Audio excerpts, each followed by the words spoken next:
Hello and welcome to the third session in the Food Safety Series developed by Charlotte-Mecklenburg Schools. This session will contain important information about purchasing, food storage, and the proper use of the thermometer. Purchasing and receiving. Purchasing from approved and reputable suppliers is required. It is important to inspect before you accept.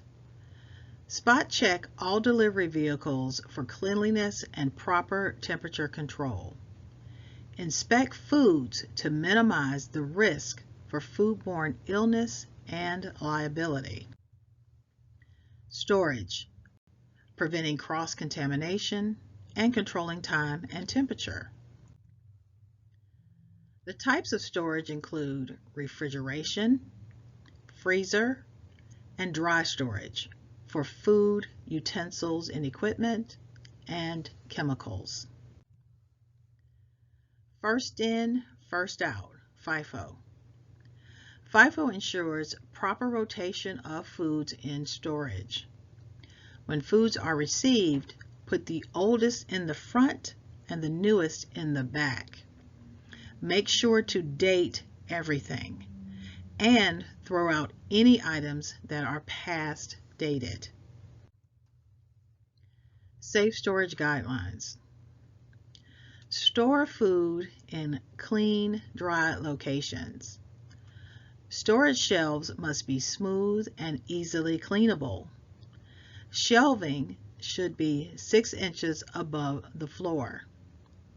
Chemicals must be completely separated from food items. And everything must be dated and rotated. Remember FIFO. Do not store raw foods above ready-to-eat foods. And all covering materials must be smooth, easily cleanable, and non-absorbent. No towels.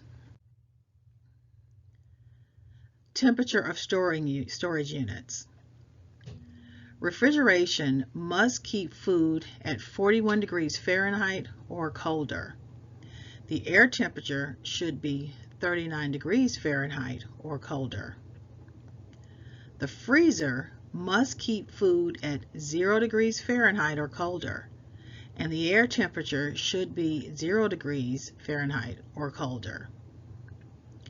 Dry storage is best if the temperature is between 50 degrees Fahrenheit and 70 degrees Fahrenheit. The humidity level should be between 50% and 60%. Preventing cross-contamination in storage. Always store raw food below cooked or ready-to-eat foods.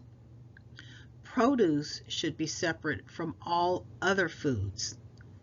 And it's important to have washed fruit or produce above the unwashed. Storage containers. Food that is removed from its original package must be stored in a durable storage container. All containers must be food grade, and they must have the label and date. Food grade containers in the dry storage area are no longer wrapped with cling wrap. Clad, or cover, label, and date. Tightly cover food items to prevent cross-contamination. Leftovers must be used within 3 days, and that does not include the day prepared. Leftovers, which have been properly cooled and stored, may be reheated only one time. Only foods in the pre-prepared list may be frozen for up to 4 weeks. Let's test your knowledge of some of the things that we've just discussed. First question, true or false? FIFO stands for first in, first out. That answer is true. FIFO does indeed stand for first in, first out. Second question, True or false? CLAD, C-L-A-D, stands for cover, label, amount, date. The answer is false. CLAD stands for cover, label, and date. The word amount is not included. Last question, true or false? Foods must be stored at least 6 inches off of the floor. The answer is true. Foods must be stored at least 6 inches off of the floor. Let's continue the discussion with thermometers, which control time and temperature. Thermometers measure the temperatures of food during cooking, holding, and when they are left over. Merely looking at a thermometer does not guarantee proper cooking. Checking your thermometer. It is important to check the accuracy of all food thermometers at least once a day, every time it is dropped or after being exposed to extreme temperatures. The methods to check for the accuracy is the ice point method. If it is not correct, you need to calibrate. Charlotte-Mecklenburg Schools only purchases thermometers that can be calibrated. Cleaning and sanitizing thermometers. The probe or stem of a thermometer must be cleaned and sanitized before it is used. Measuring food temperatures. Always use an approved thermometer. Locate the sensing portion of the thermometer. Insert the sensing portion of the thermometer into the thickest part or into the center of the food. Example, with the large sheet pan of pizza, check a couple of pieces on the pan. With a casserole type dish, check the center where the food cooks last. The ice point method is a way to calibrate a thermometer by using the freezing point of water, 32 degrees Fahrenheit or 0 degrees Celsius. It is a common method for calibrating both digital and dial thermometers.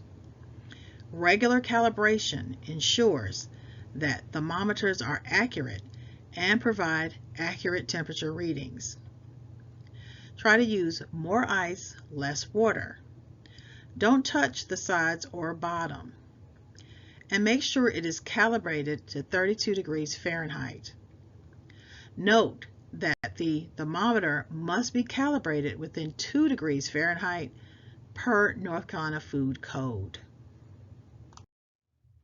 Let's take a moment to test your knowledge. First question, true or false? Food is in the temperature danger zone when it is between 41 degrees Fahrenheit and 145 degrees Fahrenheit. The answer is false. Food is in the temperature danger zone when it is between 41 degrees Fahrenheit and 135 degrees Fahrenheit, not 145. Second question, true or false? To make sure a thermometer is accurately measuring food temperatures, check thermometer calibration by filling a container with ice and cold water. Insert the thermometer probe into the container and check to see if the thermometer reads 32 degrees Fahrenheit. The answer is true. It is important to calibrate your thermometer by filling a container with ice and cold water. Always insert the thermometer probe into the container and make sure that the temperature reads 32 degrees Fahrenheit. This concludes part 3 of the Food Safety series developed by Charlotte-Mecklenburg Schools. Please make sure that you look for other videos in this series.